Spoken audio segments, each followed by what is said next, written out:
Oh yeah.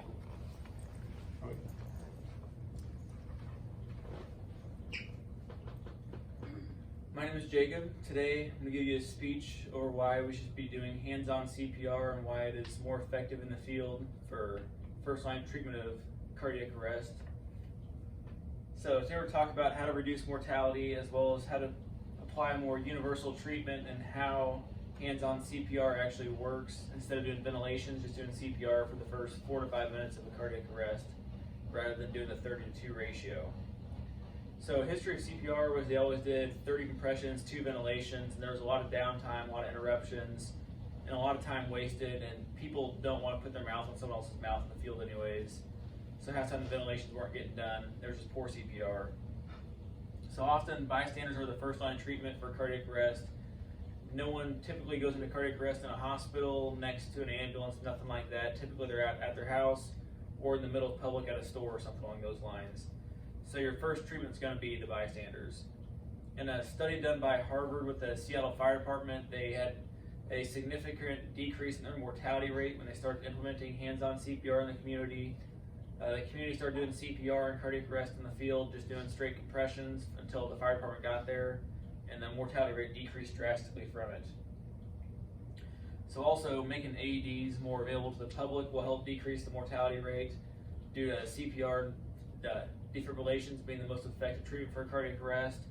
Although they can't always be available, we can try to let people know where AEDs are and make sure they're available in public areas such as shopping centers, churches, stores, anything along those lines.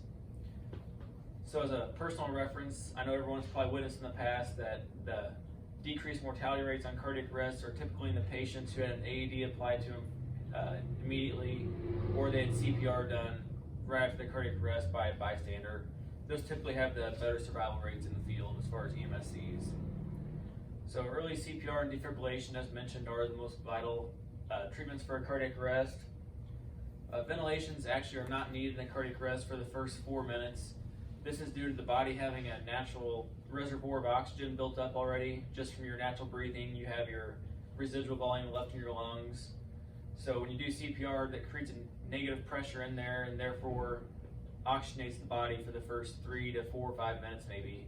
But after that, you will need to establish an airway or give ventilations somehow to support their ventilatory effort. So also mouth to mouth, it's not safe. It puts you at risk for infectious diseases, and BVMs and pocket masks are not always available. So that's another reason for why hands-on CPR is more important and more effective in the field. So during the initial minutes, passive oxygenation, as mentioned, can occur due to the negative pressure exerted. And then people often don't know how to perform CPR with ventilation, so typically just performing CPR makes it more comfortable. That was published in a study done by the American Heart Association. So then during the initial minutes, as mentioned, passive oxygenation is just as effective as ventilations. And then there was a study done by Medtronic Foundation that verified that just doing CPR will cause the negative pressure to create passive oxygenation, which is just as effective as ventilations initially. So this means we need now to focus our efforts on CPR for the first 4 to 5 minutes as bystanders. As EMS, you'll show up and still carry out your role of ALS interventions, carrying out your ventilation efforts to help them out. But after initial CPR for 4 to 5 minutes, then they can move on to establish an airway, use a pocket mask if you're in the field by yourself, BVMs, or whatever EMS has to establish an airway on somebody. So CPR fatigue is also common. Every 2 minutes we should be changing out CPR providers. No matter the provider, every 2 minutes need to be swapped out to prevent fatigue and therefore increase effectiveness of CPR.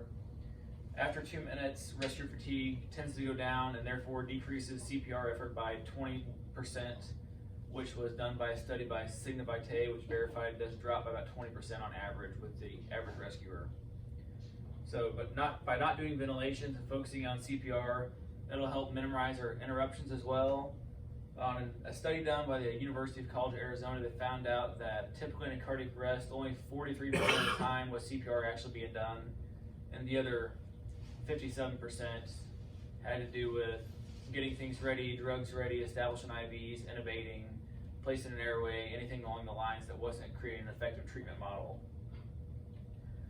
So today we talked about hands-on CPR, why it's more effective in the field, due to people more comfortable doing it, requires less equipment, and with passive oxygenation, it's just as effective and just as safe, and also will decrease your mortality in your area, as the Seattle Fire Department proved when they did their study.